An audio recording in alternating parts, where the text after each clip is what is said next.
On occasion, I notice from readers' comments on different UFO websites that people are wondering why certain galactic civilizations visiting here in the past, or those out there in space, can't do this or can't do that if they are so advanced. The answer is that ET races can be advanced enough to travel through space, and perhaps even be able to genetically manipulate other species, and still lack spiritual compassion or other traits we humans would possibly expect from such advanced beings. In 1964, the Russian astronomer, Nikolai Kardashev, constructed something he called the Kardashev scale.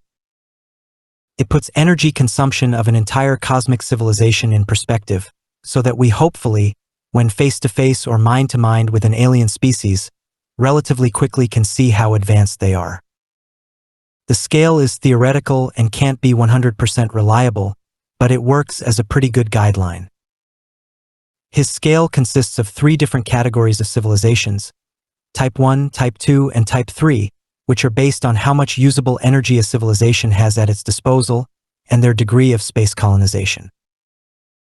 In summary, a Type 1 civilization masters the resources of its own planet, a Type 2 of its solar system, and a Type 3 of its galaxy.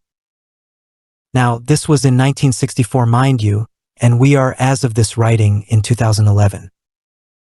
Much has been learned in 47 years. We have had several new encounters with extraterrestrials, new treaties are being made between humans and ETs as we speak, and we know about at least 118 to 120 ET races hovering around in near space or being stationary on our planet. Therefore, it has been necessary to add 2 more categories to Kardashev's scale, Type 4 and Type 5. This was done by writer and researcher George Lo Buono, who also has had several encounters with ETs and is practicing advanced remote viewing. So let us look at the 5 different civilization types and see what they stand for. 5 different types of civilizations. Type 1. A Type 1 civilization controls the resources of an entire planet, weather and earthquake control, plus exploration of an entire solar system. Type 2. A Type 2 civilization controls and directly uses the power of its sun and begins to colonize nearby star systems. Type 3. A Type 3 civilization controls and uses the power of an entire galaxy. Type 4. Type 4 is the larger, cosmic commonality, the generic civilization of which aliens speak. Type 4 civilization utilizes negative and alternate cycles of hyperspace in order to reach back and through all intelligent life forms to preserve the peace and secure the most enduring interalien ecology. Type 4 civilization is able to exceed technology and can resonate in the very nature of phenomena surrounding us. Presumably, this is more noticeable on a galaxy supercluster scale, yet extends into all surrounding communities. Type 5. A greater Type 5 population is so advanced that it is able to hyperdimension from a previous universe cycle into the current one via alternate cycle gravitic resonance that can be affected in plus or minus light speed ways. This isn't as complex as it sounds. Type 5 populations resemble Type 4 populations but are of longer duration and have a deeper awareness of the continuum. Some can be so advanced that they interdimension with aliens originating among a succession, or continuity, of previous universe cycles.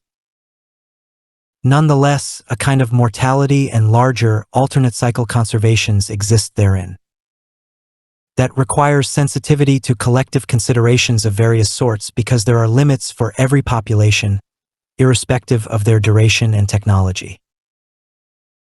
Using nuclear explosion tests as a perspective, Tsar Bomba, the largest nuclear weapon ever detonated, released an estimated 57 megaton yield. A Type 1 civilization makes use of roughly 25 megatons of TNT equivalent a second, the equivalent of 1 Tsar Bomba every 2.3 seconds. A Type 2 civilization controls 4 multiply 109 times more energy, for billion hydrogen bombs per second, and a Type 3 1011 times more yet. Then, there is a 6th category not mentioned above. In this additional category we humans exist. We call it Type 0 because we are not yet a Type 1 civilization. We are currently just below Type 1, as we are able to harness a portion of the energy available on Earth. Carl Sagan, the famous astronomer, calculated in 1973 that we are right now a Type 0.7, which means, based on British Petroleum's primary energy consumption chart for 2007, which would make us a Type 0.72 civilization, that we are using about 0.16% of the total planetary energy budget available. Based on these calculations, we should become a Type 1 within 100 to 200 years, a Type 2 in a few thousand years, and Type 3 status in about 100,000 to a million years.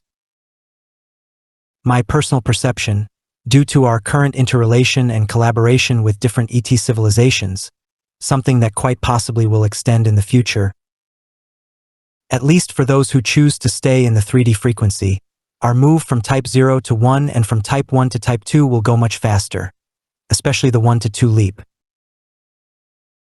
However, this all depends on which choices we make in the next few decades as a united humanity. However, if Captain S, who posted on the Godlike Production Forum in July-August 2011, is correct, we already have the technology for interstellar space travel, and it happens behind our back all the time. That would make us the equivalent to a Type 2 already, albeit due to the secrecy around it. We have not developed on our planet the use of energy sources necessary to be classified as a Type 2. That's why this scale is theoretical, but in many ways still useful.